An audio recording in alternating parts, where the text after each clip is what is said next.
A última palestra do Elemar Júnior. Com mais de 25 anos de experiência, Elemar é executivo e especialista técnico com atuação global. Desenvolveu soluções de banco de dados e ajudou empresas em sua transformação digital. É também reconhecido como uma MVP desde 2011 e Regional Director desde 2018. Palmas para ele! Obrigado. Olá, meus amigos, boa tarde. Esse aqui é o passador? Ah, tá bom. Vamos ver se eu consigo. Gente, antes de mais nada, que bacana estar aqui. No ano passado eu estava aqui, gravei um vídeo dizendo que se eu fosse convidado eu estaria aqui no ano seguinte. Como eu fui convidado, eu voltei. E se eu já me comprometo também, se eu for convidado para estar aqui no ano que vem, vou estar aqui de novo no ano que vem. Mas talvez eles não me convidem, tá? Não tem problema. Muito bom estar aqui, prazer estar conversando com vocês. Obrigado por estarem até esse horário, o último horário da tarde. Eu quero falar um pouquinho, hoje se falou muito sobre carreira, se falou muito sobre oportunidades, se falou muito sobre desafios, se falou muito sobre inteligência artificial, e cara, talvez o que eu vou estar trazendo para vocês já foi dito durante o dia, mas eu acho que não. Então, é muito bom estar aqui conversando com vocês, e como eu sempre abro todas as discussões que eu mantenho, não precisa ser chato para ser substancioso, então vou tentar fazer essa conversa da forma mais contraída possível, e a participação de vocês, mais do que permitida, incentivada.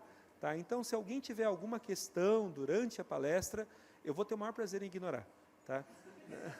Não, respondendo sério, eu vou tentar respeitar a máxima dinâmica do evento, mas o que eu não conseguir responder aqui durante a apresentação, já entra aqui o meu compromisso de, no final da apresentação, eu abro uma caixinha no Instagram e eu respondo todas as perguntas. Então, se eu não conseguir responder alguma coisa aqui, eu respondo depois no Instagram para você sem problema nenhum. Antes de mais nada, permitam que eu me apresente, meu nome é Elemar Júnior, aquela bio que foi apresentada, ela é generosa comigo, porque, na verdade, eu fiz as contas outro dia, eu comecei a ser remunerado para escrever código de computador quando eu tinha pouco mais de 13 anos, assumindo que eu estou com 46, eu tenho 33 anos de história escrevendo software. Muitos de vocês não têm 33 anos de idade, jovens. Né?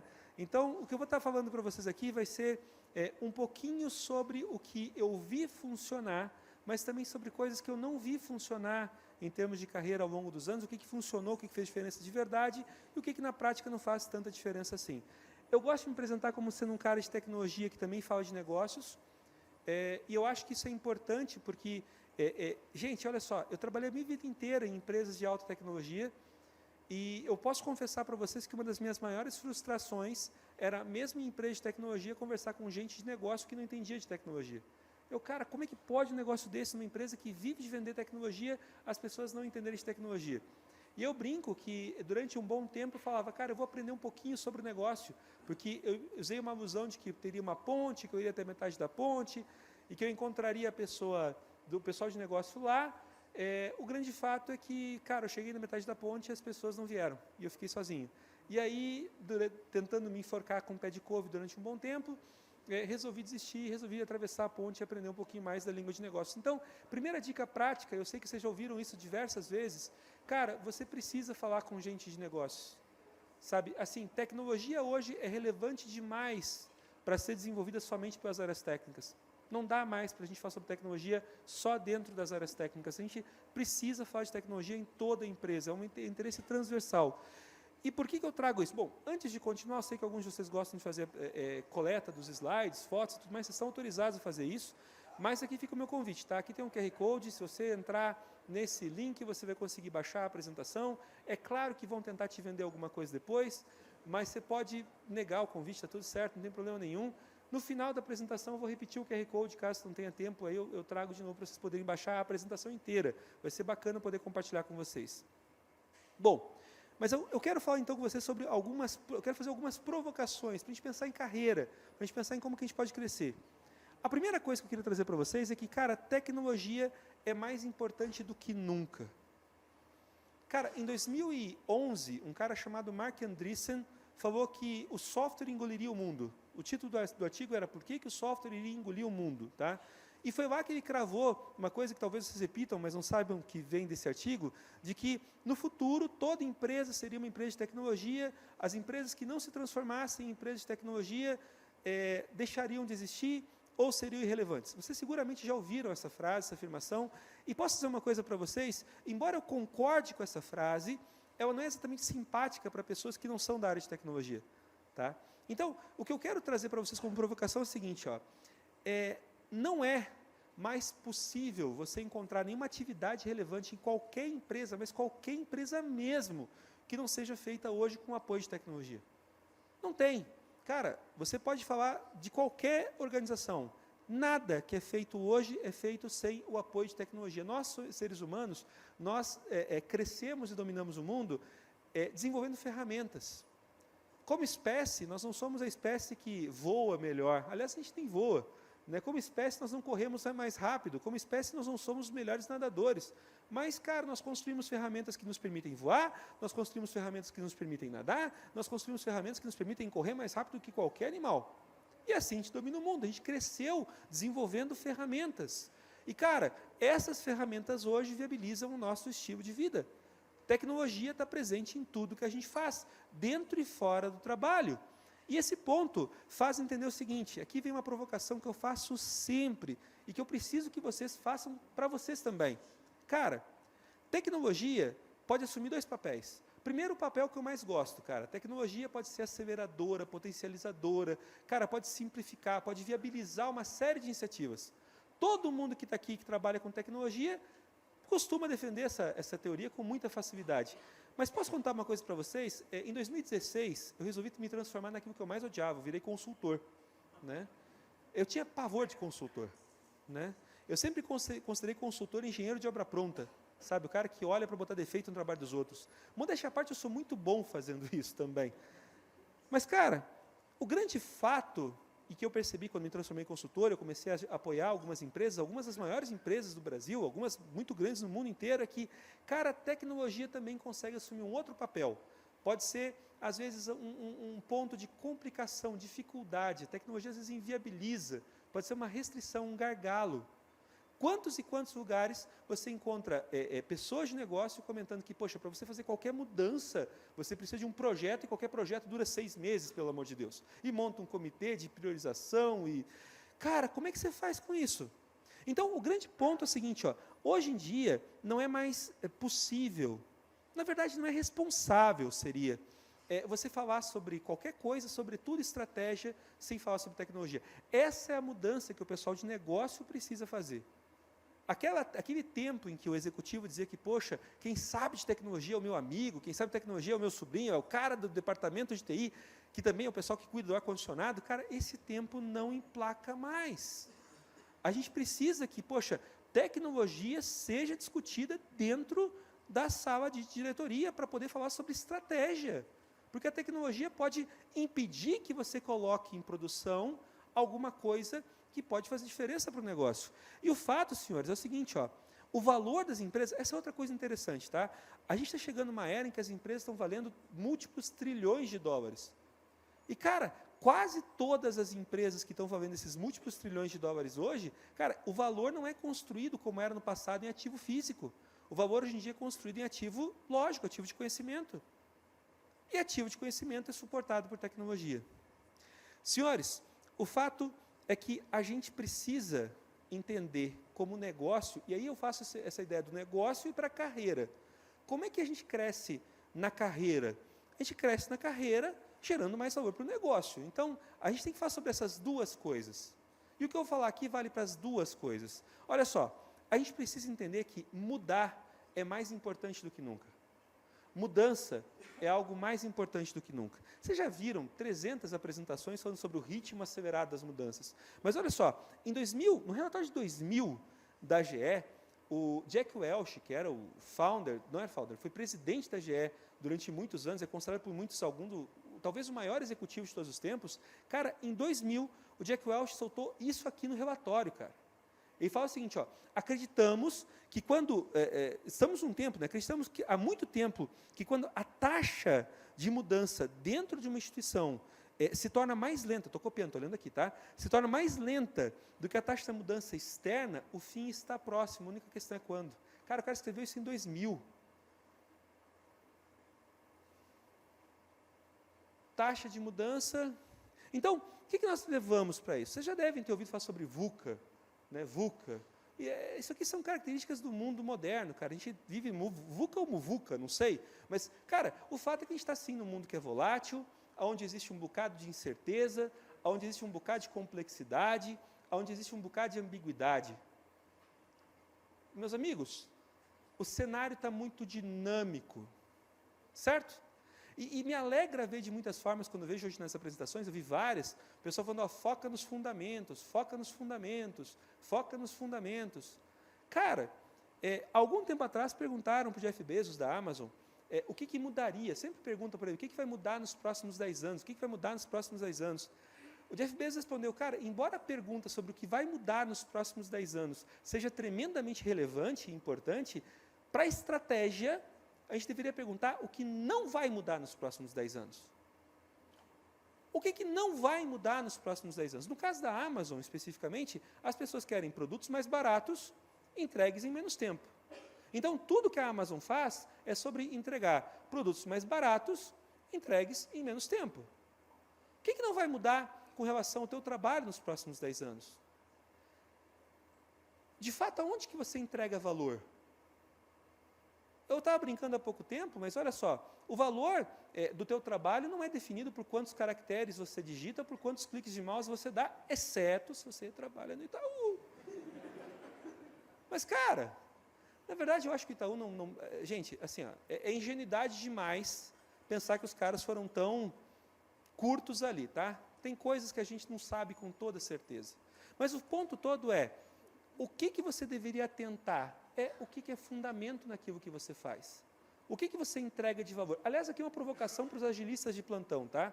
Cara, eu acompanho o manifesto, eu acompanho a agilidade desde que ela teve seu nascimento. Sou velho, vantagem de ser velho é isso, tá?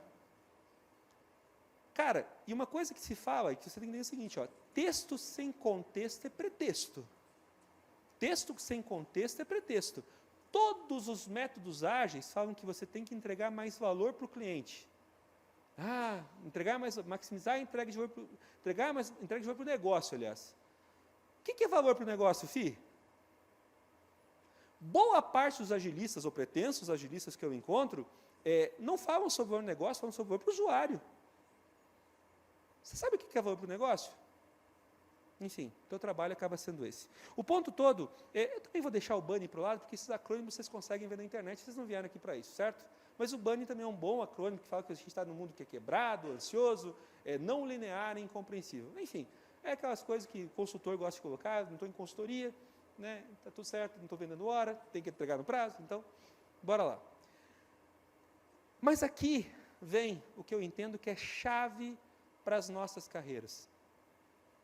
Se você perguntar para mim, Lemar, o que não vai mudar nos próximos 10 anos? Não importa se você é dev, não importa se você recruta gente, não importa se você trabalha com QA, não importa o que você faça.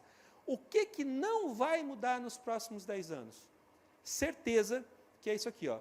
Nosso desafio é reduzir custo e risco de implementar a mudança.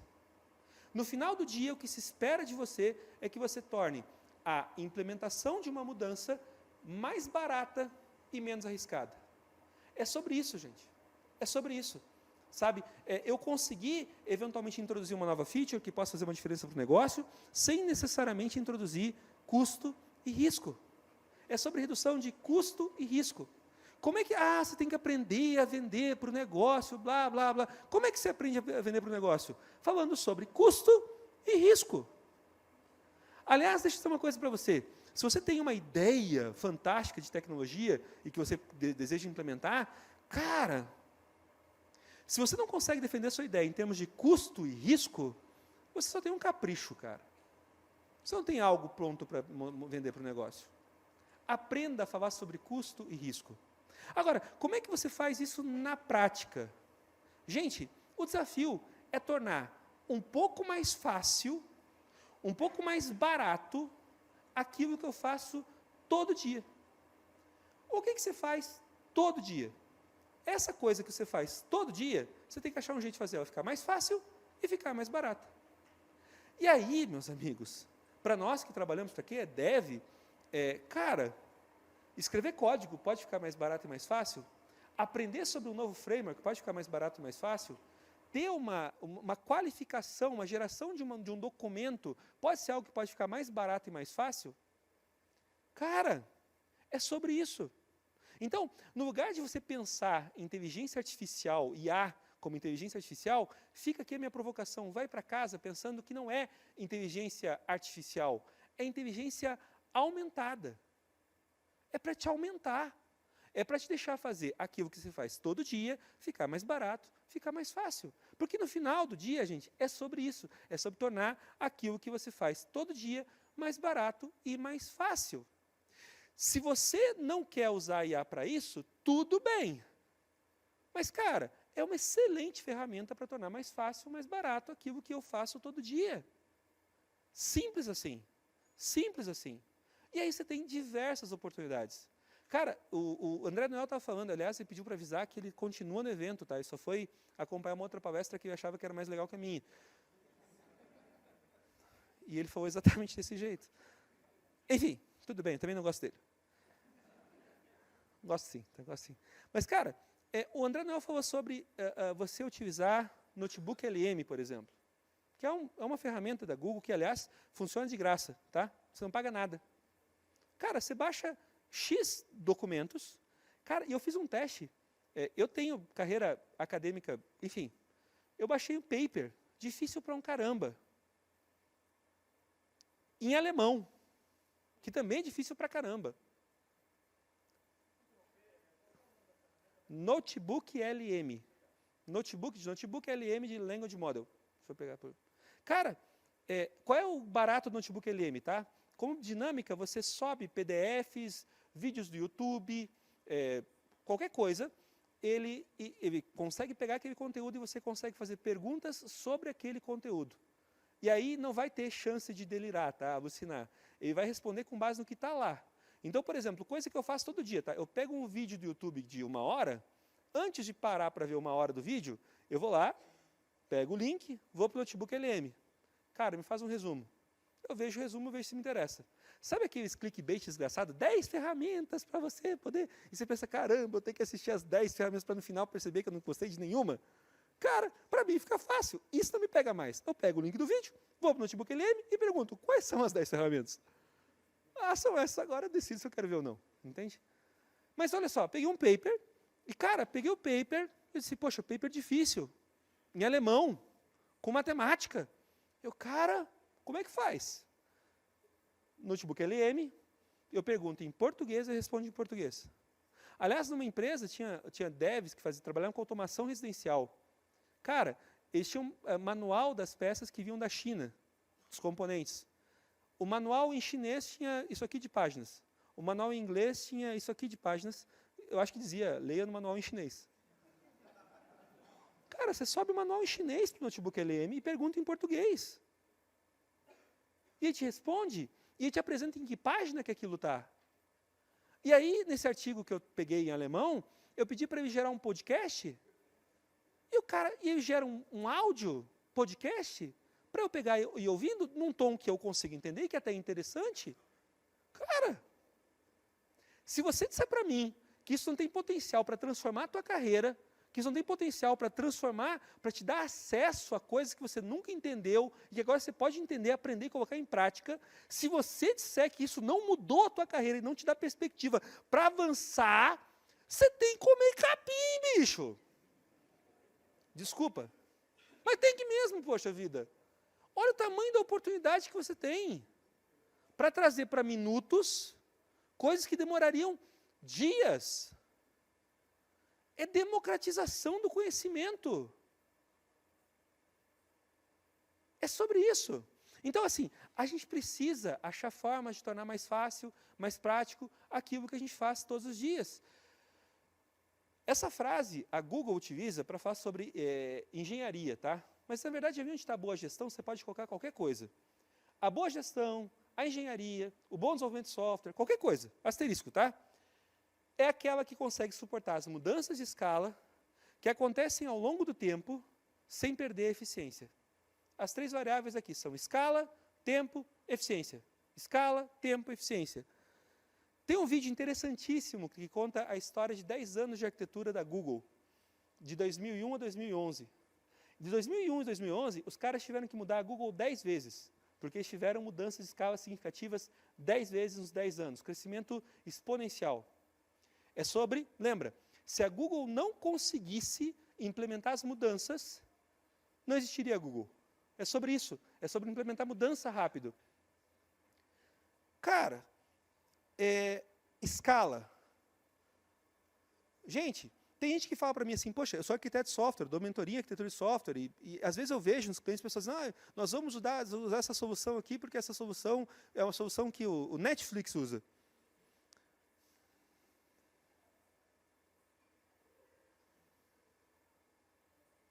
Em 2018, quando a Netflix ainda revelava os números deles, eles recebiam 1 milhão de acessos por segundo.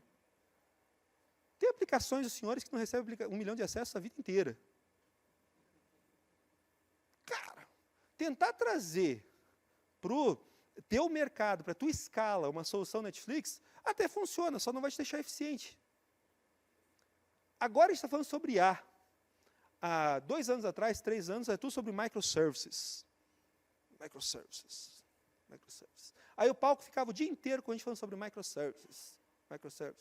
Microserviços, para vocês que não falam inglês. Cara, eu também não falo, mas enfim. Cara, aí o André já deu meu spoiler, né, sobre o adolescente. Foi quando eu resolvi falar sobre Teenager Sex Syndrome. Você tem que falar em inglês para dar mais ênfase, né? Teenager Sex Syndrome. Você sabe o que é? Vamos traduzir? A síndrome do sexo entre adolescentes. Todo adolescente fala de sexo como se fosse especialista. Poucos fizeram. E os que fizeram mal feito. É mais ou menos o lance de microserviço, filho. E todas as outras coisas. Aí eu vejo os caras no palco falando, não, porque nossa empresa a gente fez microserviço. Eu estou sentadinho ali, eu sou consultor, lembra? Eu digo assim, eu conheço teu passado. Eu sei que você não fez. Ah, não, lá a gente fez tudo. Só faltou aquela parte de separar o banco de dados. Parabéns. Cara, a gente precisa adaptar as demandas à nossa escala, tornando mais fácil aquilo que é feito todo dia. Aquilo que você faz todo dia. E aquilo que você faz todo dia, eventualmente é diferente daquilo que a Microsoft faz todo dia, daquilo que a Netflix faz todo dia. O que você faz todo dia? Eu vou dar um exemplo prático para vocês de uma interface que eu criei, que mudou a vida de alguns clientes, onde a gente já colocou isso em produção. Simples assim, ó. O pessoal de negócio é muito bom em especificar requisitos, certo? Senhores, em defesa, tá? Atirei uma pedra na janela e ela quebrou. Não tem como saber quem quebrou, se foi a pedra ou se foi a janela. Isso assumindo que você sabe escrever. E as pessoas não sabem. Atirei uma pedra na janela e quebrou. Então, cara, o que eu fiz? Eu pego um requisito que o cliente quer e deixo ele escrever do jeito que ele quiser. Daquele requisito que ele escreveu da forma como ele quer, eu tenho um prompt e tudo isso rodando uma interface bonitinha para ele não conseguir escapar. Eu não quero que ele aprenda a fazer isso, mas eu vou lá e formato essa mesma demanda no formato dos requisitos que eu preciso para a minha organização. Agora, aqui vem o pulo do gato, que, aliás, eu dou dica para vocês que fazem revisão de texto com GPT, tá? Eu peço para a GPT dar notas de 0 a 10 com decimais para esse critério. E também aponte o que tem para melhorar. Essa é uma boa forma de, aliás, você pedir ajuda para a GPT melhorar seus textos, tá? No lugar de, melhora meu texto. Não. Dá notas de 0 a 10 para esses atributos e me fala como melhorar. Aí ela dá uma nota. O que eu faço? Eu olho a nota e verifico. Essa nota é uma nota que eu considero uma nota mínima de qualidade? Não. O que eu peço para a GPT? Cara, me faz perguntas que, se por acaso o usuário responder, vai qualificar esse prompt. Ela me devolve 3 perguntas, porque eu peço 3. Eu faço as 3 perguntas para o usuário. Ele responde. O que eu faço então? GPT, mistura essa especificação que nós já tínhamos com as respostas dessas perguntas. Tem uma nova demanda de requisito. Itera 1, itera 2, itera 3. Quando, eventualmente, eu cheguei num nível mínimo de qualidade, eu deixo o cara submeter para poder colocar dentro do Gira ou o que for que seja que eu estou utilizando para controlar demanda de requisito. Cara, parou a fábrica de bota, né? Que é um botando a culpa no outro. O time de tecnologia reclamando, botando a culpa no pessoal de negócio, o pessoal de negócio botando a culpa no pessoal. Cara, é algo, assim, ó, receber demanda do negócio é algo que você faz todo dia. Como é que você torna isso mais fácil? Como é que você torna isso mais barato? Como é que você torna isso menos arriscado? Como é que você, eventualmente, torna isso mais barato? Eu já falei barato 2 vezes, porque dinheiro é importante. Enfim, eficiência. A gente precisa entender que a gente está vivendo uma nova relação com a inteligência. O que eu quero dizer com isso? Gente, assim, ó, de fato, nós perdemos o monopólio da inteligência. Essa é uma frase que eu gosto bastante, tá? Nós perdemos o monopólio da inteligência. Até outro dia, o ser humano era... Aí você vai dizer, mas Elemar, Noel acabou de dizer que a IA não é assim tão inteligente e não vai conseguir fazer coisas que a gente faz. Eu não sei. O tipo de inteligência que eu me refiro aqui, senhores, é aquele que fala sobre identificar conceitos e estabelecer relações. E ela faz isso muito bem. Mas muito bem mesmo. O que nós ainda temos como monopólio? O que nos transforma em humanos? Nós temos 2 coisas, tá? Uma era a inteligência, que a gente perdeu o monopólio. A outra coisa é desejo. Ui. Mas é desejo, cara. Desejo e inteligência. O problema é que até outro dia, nós tornávamos a inteligência como algo legal e o desejo era algo que a gente tinha que reprimir. Certo? O ponto todo agora é o seguinte, o que nos diferencia é o raio do desejo. A gente precisa lidar melhor com o desejo. Senhores, deixa eu falar uma coisa para vocês. Ó. Toda compra que você faz, você é motivado pelo emocional e você justifica pelo racional. Ah, porque eu comprei aquele carro que anda pra caramba porque eu quero segurança para fazer ultrapassagens. Eu comprei aquele Mac super monstro porque agora eu vou usar LLM local. Não vou pagar para a nuvem. O que eu paguei pelo Mac, eu pagaria a nuvem por anos. Cara, a gente precisa, assim, para a gente poder competir, não é sobre nós fazermos aquilo que a máquina faz muito bem. Não é sobre ser a melhor máquina. A melhor máquina a gente já conhece, é a máquina. A gente tem que aprender a ser melhor gente. E para isso a gente tem que parar de fazer de conta que é máquina. A IA é uma ferramenta e a gente precisa entender que nós construímos ferramentas, é assim que a gente avança.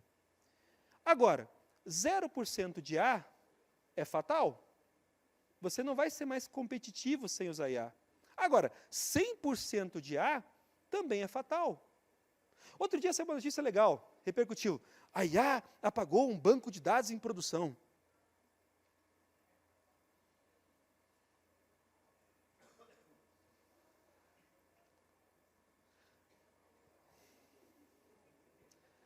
Cara, sério que as pessoas acham que o problema é a IA ter apagado o banco de dados em produção? A pergunta é como é que uma IA conseguiu ter permissão para apagar o banco de dados em produção? Pelo amor! Nossa, vibe coding. Aí a pessoa pensa, não, porque eu vou pedir aquela propaganda. Gente, isso ainda é besteira. Faça um site assim, assim para mim e vai sair tudo pronto do outro lado. Não vai acontecer.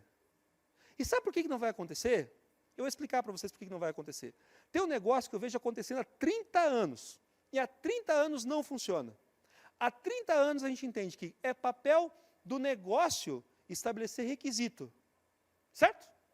E é papel de tecnologia dar prazo e entregar. Há 30 anos eu vejo tecnologia falhar miseravelmente em dar prazo.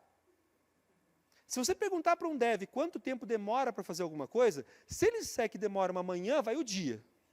Se ele pedir o dia, é 3 dias. Se ele pedir 2 dias ou 3, é uma semana. Se ele pedir mais do que 3 dias, ele está dando um chute inacreditável, não tem a menor ideia. E ó, tem um monte de explicação do porquê que é assim. Agora, pior ainda é o pessoal de negócio. E aí gente, assim, a gente faz umas besteiras, a gente chama engenharia de requisito. Desde quando o negócio tem requisito?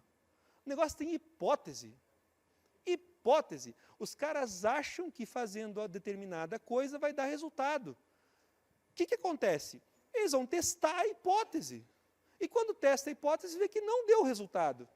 Então, o que eu sei? O que eu sei é que isso que esse cara do negócio pediu vai mudar depois.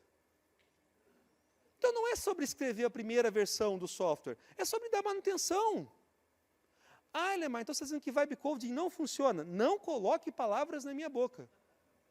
Vibe Coding funciona sim, só que você tem que saber fazer. E sabe como é que você sabe fazer? Bom, deixa eu falar uma coisa para vocês assim, ó. Primeiro, mais uma vez, lembrando, inteligência artificial, não. IA é sobre inteligência amplificada. A IA não apenas automatiza, ela reestrutura a lógica do trabalho, de muitas formas.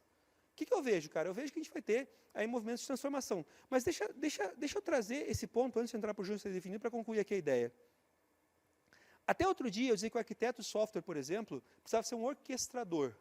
Quem fez mentoria comigo em arquitetura de software já ouviu falando isso várias vezes. O arquiteto é um orquestrador, arquiteto é orquestrador, o arquiteto é orquestrador. Hoje eu digo que o arquiteto é um curador de contexto. Por que o arquiteto é um curador de contexto? Por uma razão muito simples, cara. A IA uma LLM é genial. Só que é um gênio com amnésia. Toda vez que você pede um prompt para a IA, toda vez que você abre um chat novo, ela esqueceu do chat anterior. Certo? Então, porque a IA fez o programa todo bonitinho. Agora eu pedi uma alteração pequena, ela quebrou tudo. Você acha que isso é problema da IA, cara pálida? Sabe como é que você resolve esse problema? Olha só, sabe aquele documento que você, quando entra um dev novo no time, você vai para o quadro para explicar todo, aí você escreve embaixo, não apague. Ou então, deixa eu tirar uma foto. Né? Cara, aquele documento deveria estar dentro do teu repositório. Sabe aquela lista de condutas sobre o que deveria ser feito e o que não deveria ser feito, que você faz por tradição oral, contando para as pessoas? Aquilo deveria estar num markdown, num arquivo de regras. Sabe aquela decisão que você tomou e que ninguém mais lembra por que você fez daquele jeito? Aquilo deveria estar documentado numa DR. Se a gente só fizesse aquilo que a gente já deveria estar fazendo há muito tempo de uma forma decente, a gente teria contexto para ir trabalhar. O cara que trabalha contigo eventualmente lembra do que fez ontem. Eu não lembro do que eu almocei.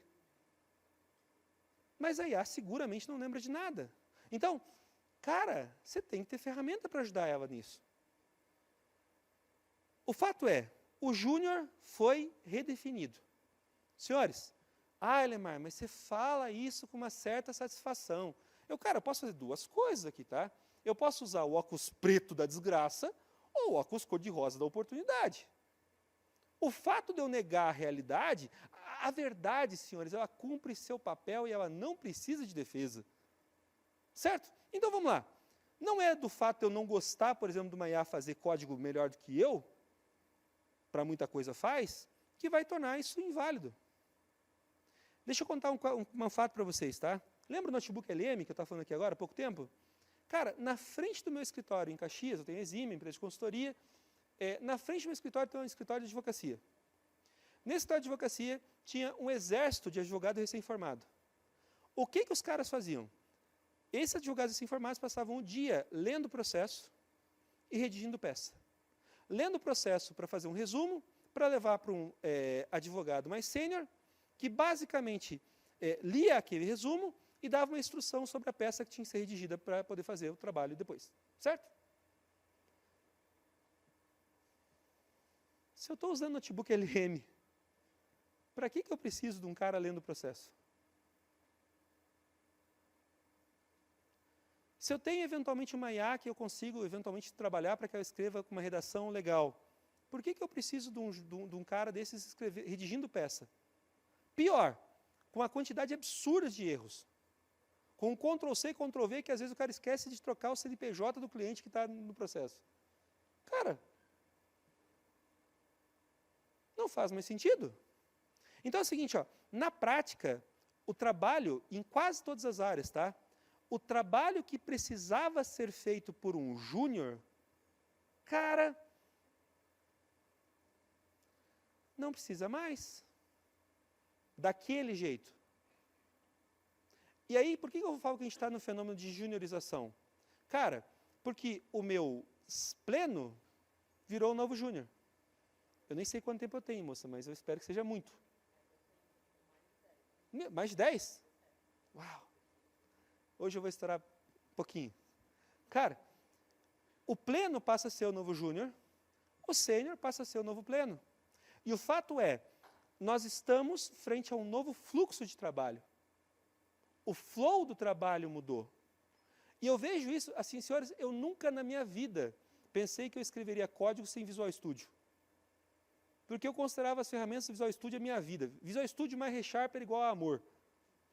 Para mim. Cara, eu não sinto mais falta do Visual Studio.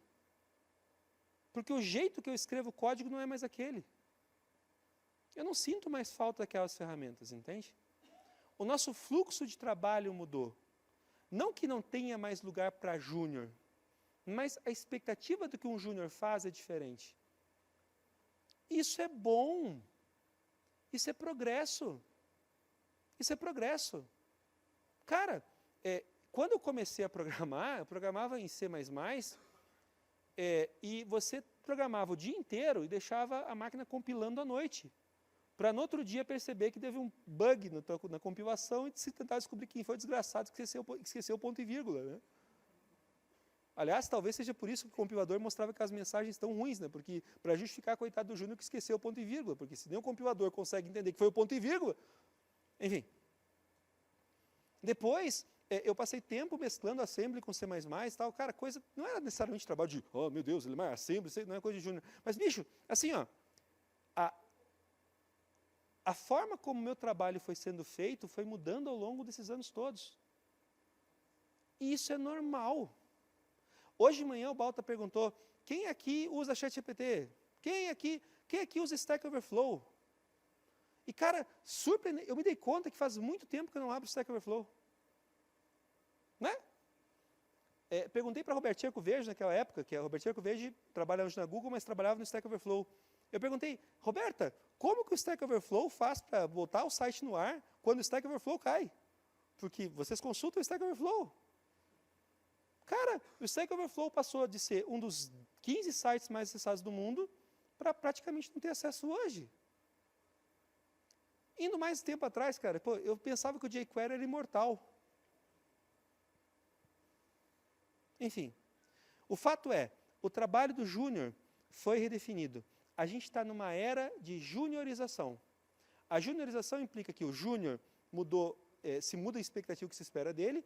E, cara, se você era pleno, o júnior, né, o pleno é o novo júnior e o sênior é o novo pleno. Isso é bom. Isso é bom.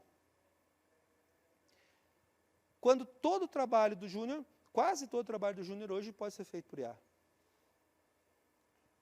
E aí é sobre você redefinir qual é o trabalho que você está dando para essa pessoa. Certo? Eu, durante um bom tempo, parei de programar. Porque eu passava quase todo o meu tempo em reunião. Mas eu parei de programar não porque eu não soubesse o que tinha que ser feito, mas é porque eu não tinha tempo para digitar o código que na minha cabeça já estava pronto. E aí eu tinha um bocado de gente para digitar o código por mim, eventualmente. E aí eu descobri que o código não tinha sido digitado certo. E assim era a minha vida.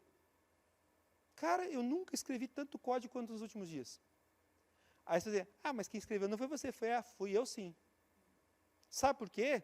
Porque assim, ó, o teu repertório, já falei isso lá em dia, o teu repertório não determina somente o tipo de problema que você consegue resolver, determina o tipo de problema que você consegue perceber. Certo? O que adiciona valor na tua carreira é o teu repertório, são os problemas que você já entende como resolver. A gente está mudando, e esse talvez seja o grande choque, senhores, a gente está mudando de uma época onde o mais importante era você ter a habilidade de fazer boas perguntas, para definitivamente uma época onde a habilidade certa é de fazer... Desculpa, inverti, estraguei o momento. Nós saímos de uma época onde o importante era saber dar boas respostas, agora sim, faz de conta que vocês fazem sabe? Assim, cara, nós saímos de uma época onde o importante era saber dar boas respostas, para uma época onde definitivamente o importante é saber fazer boas perguntas. Sabia? Surpreendente. Cara, e é insano. Agora, o que é fazer boa pergunta? Por exemplo, você já ouviu falar sobre pensamento divergente, senhores? Pensamento divergente é o seguinte, ó, nós seres humanos temos um problema muito sério. Nós temos viés de recência. O que é viés de recência? A gente costuma ver, se a gente resolver um problema, a gente tende a acreditar que a solução é sempre aquela que a gente já aplicou. E a gente começa a repetir aquilo, viagem de essência. Cara, a minha vida mudou quando, no lugar de perguntar para a IA qual é o problema que eu estou enfrentando, qual é a causa do problema, eu pedi para ela, me lista 5 possíveis causas. E aí, quando ela me listou 5 possíveis causas, eu percebi que tinha algumas causas ali que eram até mais prováveis do que aquela que eu imaginava que era. E quando finalmente eu sabia quais eram as melhores, analisava, pensava sobre quais eram as possíveis causas, no lugar de me dar a solução para esse problema, me dar 5 possíveis soluções. E ela me dava 5 possíveis soluções. E eu confesso para vocês que na maior parte das vezes, das 5 soluções, pelo menos 3 eu não teria pensado sozinho. E com uma frequência absurda, a melhor solução estava entre as 3 que eu não tinha considerado. Não é necessariamente sobre você pedir para que a IA resolva o problema para você, é sobre você achar formas da IA te ajudar a resolver o problema. Ferre, eu não vou dar bola para o teu tempo. Todo mundo vai passar comigo a noite inteira. Não estou brincando. Vai dar tempo, vai dar tempo. Olha só. Voltando. Senhores, a IA está subindo a régua para todos. A IA está subindo a régua para todos. Outro dia, eu estava fazendo review de código do compilador de C#, Roslyn. Cara, tem um arquivo, Object-Pool, uma implementação lá, que para mim é a expressão máxima da inteligência humana. Porque eu estou há anos tentando achar um problema naquele código. E eu não acho. E eu não acho. Aí você fala, não, mas esse código deve implementar todas as boas práticas do Clean Code. Não. Não satisfeitos em dar Ctrl+C e Ctrl+V de código, os caras deram Ctrl+C e Ctrl+V de comentário. Tem comentário duplicado. Só que nenhum daqueles comentários sendo retirado torna a legibilidade daquele código melhor. Eu desafio você a tirar qualquer um daqueles comentários e dizer assim, cara, tirar esse comentário vai facilitar a manutenção desse código. Não vai. Ah, mas comentários no Clean Code, pô, se o teu código é expressivo, não precisa de comentário. Realmente. Só que lá, os caras não estavam comentando o que estava escrito apenas. Eles estavam comentando sobre o porquê que eles escreveram daquela forma. Até porque tinham coisas que, à primeira vista, parecem bug. Cara, aí você fala, Elemar, comentário não compila. Sim. E aí a LLM é linda para mim, porque eu consigo pegar um código-fonte e dizer, cara, compara o código-fonte com os comentários e verifica se os comentários continuam fazendo sentido. Uau!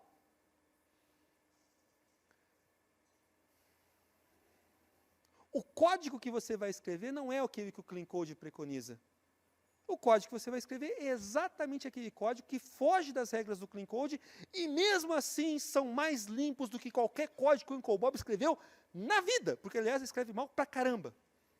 Enfim. Eu odeio Clean Arc, enfim. Mas cara, a IA sobe a régua para todos. A gente está na emergência de um novo flow para todas as nossas profissões. E aí eu volto a provocar vocês, não é sobre o que vai mudar nos próximos 5 anos, porque tudo vai mudar nos próximos 5 anos, exceto o que não vai mudar nunca, que é você entregar mais valor para o negócio, reduzindo custo, reduzindo risco, tornando mais barato, mais fácil aquilo que é feito todos os dias. Isso vai ser sobre você programar em C++, em C#, em Java, em Rust, em que for?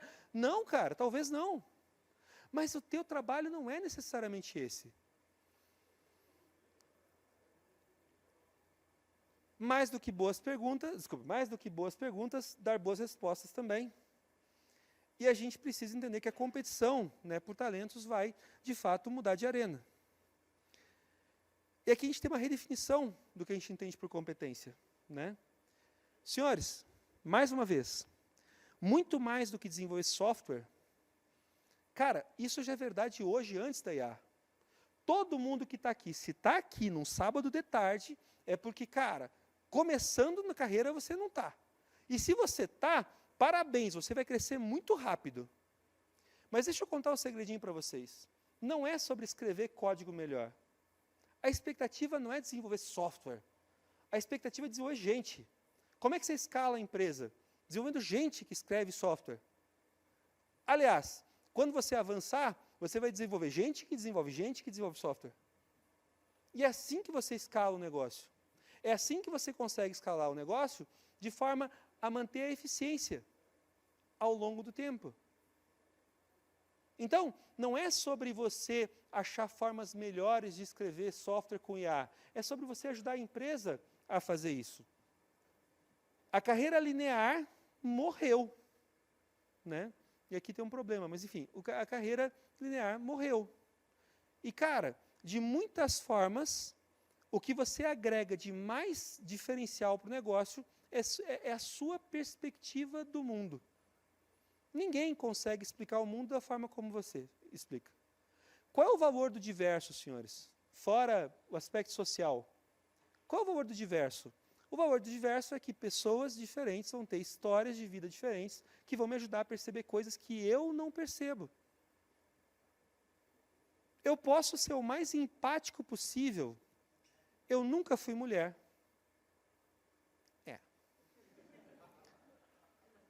Eu nunca fui negro. Eu tive a oportunidade de ter uma boa educação. Eu tenho um mundo de pontos cegos. Aliás, o que nos faz cair são exatamente os nossos pontos cegos. Ter gente que te ajude a ver aquilo que você não vê. E ser gente que ajuda o outro a ver aquilo que ele não vê. É sobre isso que se fala em carreira. É sobre esse o processo de mudança e o desafio, que não é, assim, é impulsionado pelo IA, mas tem muito pouco a ver com ele. As habilidades efetivamente valem cada vez mais do que os cargos. Cara, liderança, envolvimento, engajamento. Senhores, accountability. Accountability é o seguinte, ó, eu fiz um acordo com você, e eu sei que você vai se empenhar para entregar aquilo que você se comprometeu a entregar comigo. Accountability. É tão difícil você conseguir accountability hoje em dia? A gente precisa adotar uma visão que é cada vez mais polimata. O que é polimata na prática? Tá? Essa coisa de ser multi-experiências. A gente precisa estar com os olhos abertos e com percepção para conseguir aprender mais sobre mais coisas. Eu disse no passado, e eu repito agora, e o MIT tem falado sobre isso direto, no passado se falava que o software engoliu o mundo. Depois que a IA vai engolir o software. Cara, em pouquíssimo tempo a filosofia vai engolir a IA. A criatividade nasce de você aproximar conceitos que são aparentemente distantes. Boa parte, assim, para quem trabalha com software, alguns problemas ditos intratáveis, por causa de complexidade computacional, são resolvidas por heurísticas, meu Deus do céu, que na prática são palpites qualificados. Algumas das melhores meta-heurísticas que existem são, por exemplo, algoritmos genéticos, que fala sobre como que o ser humano evolui, o mundo evolui geneticamente. Fala sobre caminho das formigas, fenonômio, algoritmo, tem um algoritmo chamado caminho das formigas que te ajuda a resolver problemas complexos usando a lógica das formiguinhas correndo atrás do fenonômio das outras lá. Simulated Annealing, que fala sobre o processo desde sempre de, cara, você resfriar e aquecer metal para poder moldar. São técnicas que a natureza faz funcionar desde sempre. E que alguém de computação simplesmente parou e tentou reproduzir em código. Uma das melhores técnicas de IA que se aplica hoje fala sobre crenças, BDI, crenças, desejos e intenções. Vem da filosofia. e resolve problemas complexos em ambientes caóticos. Cara, vem da filosofia. A solução que você vai entregar vem do repertório que você desenvolve. Simples assim. Então, a obsessão por absorver conceitos novos e tentar relacionar isso com o teu trabalho. Faz o exercício. Chega em casa hoje, ou depois, quando vocês tiverem tempo aqui, e peçam para GPT. GPT, estou lendo O Pequeno Príncipe. Como isso me transforma num programador melhor? E vocês vão perceber que ela consegue estabelecer relações bem interessantes. Estou lendo O Alquimista, do Paulo Coelho, o livro mais vendido, um dos menos lidos, né? Cara, estou lendo O Alquimista, do Paulo Coelho. Como que isso me ajuda a ser um líder de projeto melhor? E você vai perceber que ela faz umas relações bem interessantes. Se a criatividade é você aproximar conceitos que parecem distantes, me parece uma hipocrisia você dizer que a IA não consegue ser criativa. Agora, você também consegue, só tem que largar a mão de ser preguiçoso. É sobre isso. Fala-se sobre zona de conforto, eu sei que acabou o tempo já, né?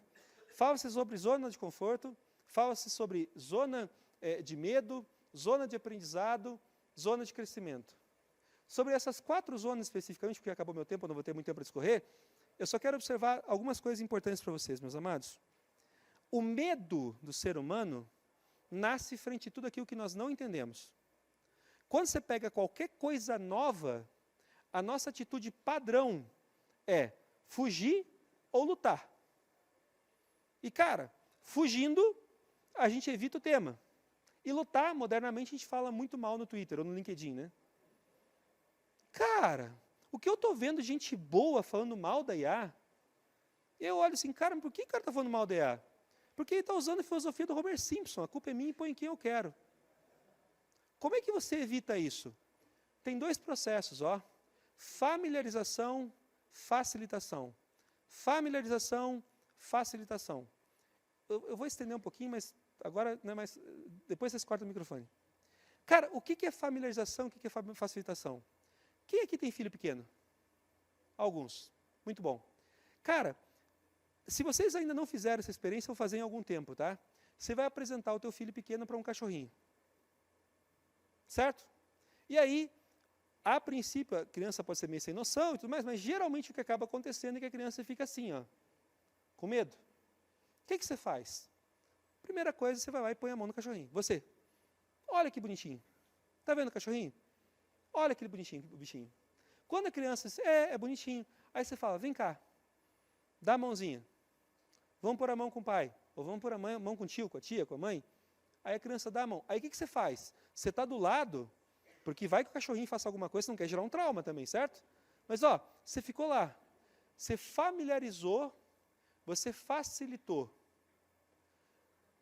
Quando a familiaridade chega, a resistência vai embora. O que você tem que fazer hoje? Ir para casa e se familiarizar, bicho. Experimenta. Está com medo? Normal. Familiarizar. E depois tentar facilitar. E como líder na empresa, para transformar a empresa, o que você faz? Familiarizar, facilitar. Chegar impondo regra. Nossa, tive no evento que um gordinho careca, ela falou que tem que fazer. Pô, Elemar, quem é Elemar? Poxa vida, né?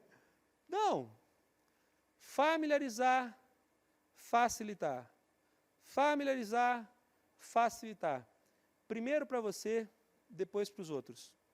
Primeiro para você, depois para os outros. Se familiariza. Estou resistente? Normal. Estou com medo? Normal. Como é que eu supero o medo e entro para a área de aprendizado? Familiarizar, facilitar.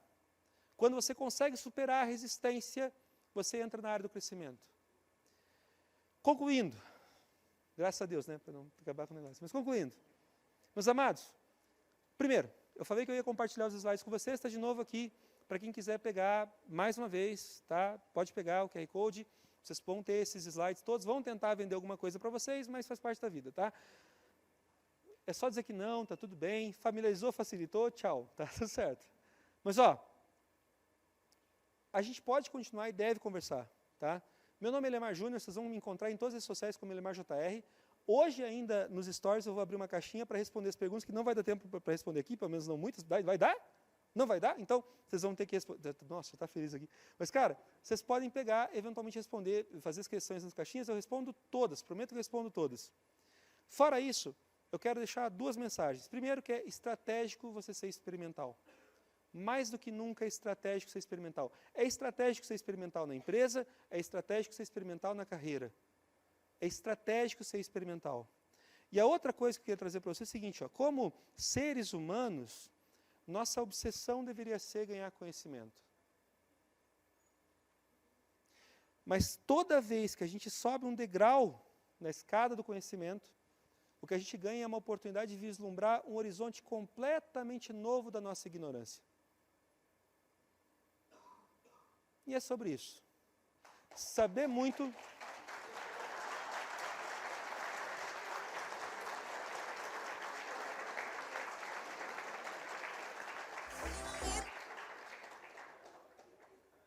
É para eu ir embora, né? Saber muito é sobre isso, senhores. Assim, não tenham medo da ignorância. Ter uma percepção mais clara da ignorância é o preço inevitável de ganhar algum conhecimento. E não se faz nada sem conhecimento. O mar da ignorância continua lá, você só ganha consciência dele. O ponto todo, senhores, é esse aqui. Mais uma vez, mais um QR Code. Depois vocês pegam na apresentação. Aqui é para oferta para estar comigo, mas enfim, depois vocês acham se vocês quiserem. O futuro, de fato, é sempre moldado somente por aquelas pessoas que ousam pensar diferente. Se vocês estão aqui, é para fazer diferença. Não é sobre ter sucesso, é sobre fazer diferença. Vocês definitivamente fizeram a diferença na minha tarde, e eu espero ter feito um pouquinho de diferença na tarde de vocês também. Sucesso, gente. Obrigado.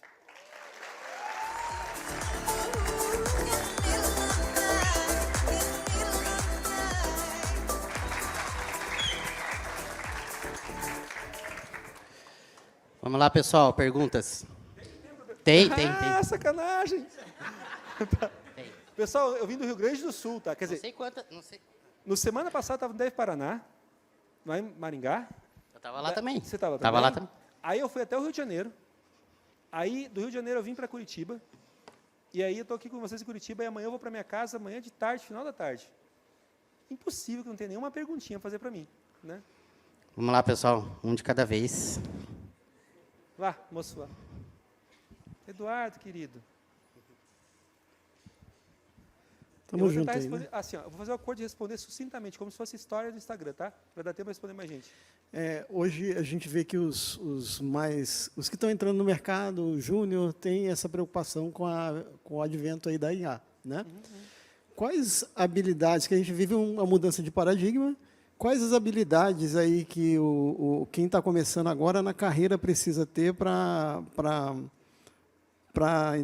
entrar, né, vivenciando esse novo paradigma da IA?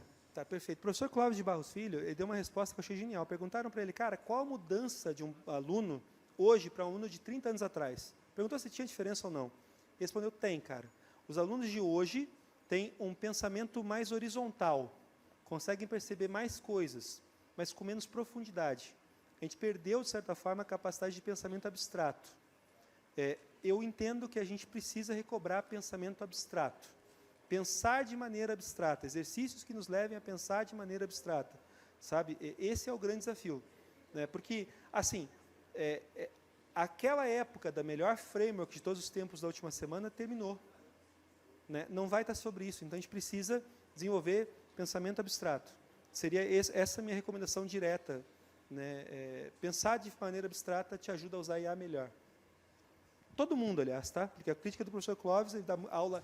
O que eu tenho de experiência, ele tem de tempo de sala de aula, né? Então, a crítica dele, de certa forma, também nos afeta, né? Nós perdemos um pouco a capacidade de pensar de maneira abstrata. A gente precisa recobrar um pouco isso, sabe? Nossa, eu preciso da prática. Ah, velho.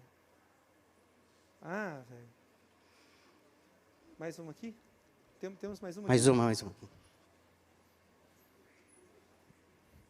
eu percebo que o meu óculos está sujo quando bota uma luz forte, assim, sabe? Aí eu tiro o óculos para conseguir enxergar melhor. Vai lá.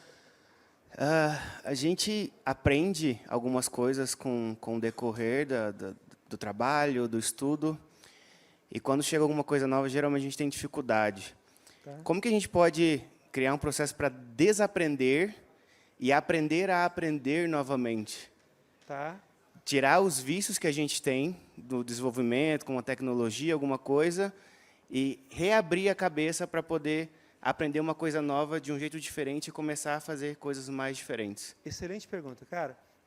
Eu toco guitarra, né?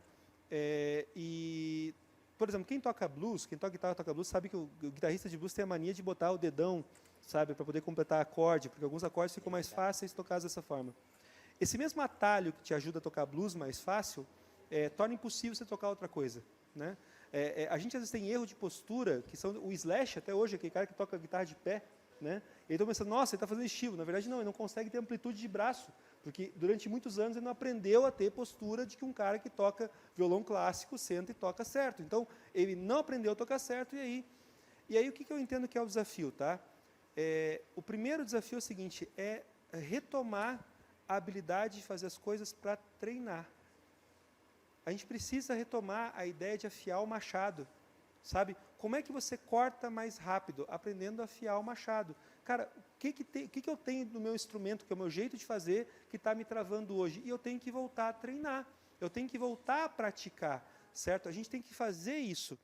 Mas isso só acontece se a gente superar algo que também é complicado, principalmente para a nossa função, que é a vaidade, né? Nós somos vaidosos.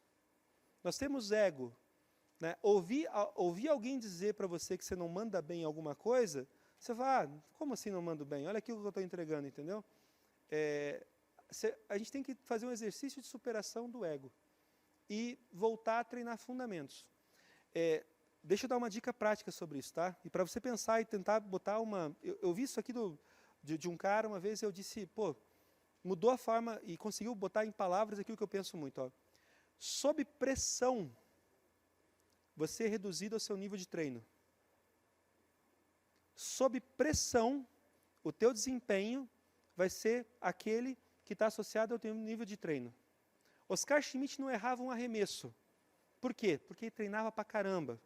LeBron James não sentia a pressão da torcida. Por quê? Porque, bicho, ele fez tantas e tantas e tantas e tantas vezes aquele arremesso que, cara, a torcida ele nem ouvia. Eu já dei palestra, aqui contar uma coisa privada para vocês. Eu tenho TDAH, em nível estratosférico. E muito da minha apresentação, por exemplo, é estruturada para eu conseguir, inclusive, não perder minha linha de raciocínio. E eu tomo medicação, que é controlada, drogas, mas legalizadas. Cara, eu fui num evento uma vez, um evento grande, e eu percebi que eu tinha esquecido minha medicação em casa. E, cara, medicação controlada é que só pode ser entregue por receita manual, não receita digital. E eu estava em São Paulo e eu teria um auditório com 2.000 pessoas. Eu não lembro uma palavra que eu falei naquela palestra. Eu honestamente achava, tinha medo, estava com receio, inclusive, que a minha palestra teria sido muito ruim. Quando eu saí de lá e eu fui ver a apresentação, eu sempre boto defeito no meu próprio trabalho, mas, honestamente, eu tenho a percepção que ninguém percebeu que eu estava num nível tal de distração que eu conseguia perceber uma agulha caindo no final do auditório. Sob pressão, meu desempenho é reduzido ao meu nível de treino. O fato de eu ter treinado tantas vezes para fazer aquilo muito bem, fez eu fazer bem, mesmo em cenários onde, poxa, eu poderia ter colapsado. Treinar. Dá trabalho, mas vale a pena. Não temos mais tempo, né? Não. Eu vou abrir caixinha no Instagram. E mais uma vez, senhores, muito obrigado mesmo pela generosidade de vocês. E se me convidarem, Wellington, Será? eu volto no ano que vem. Valeu, Valeu, obrigado.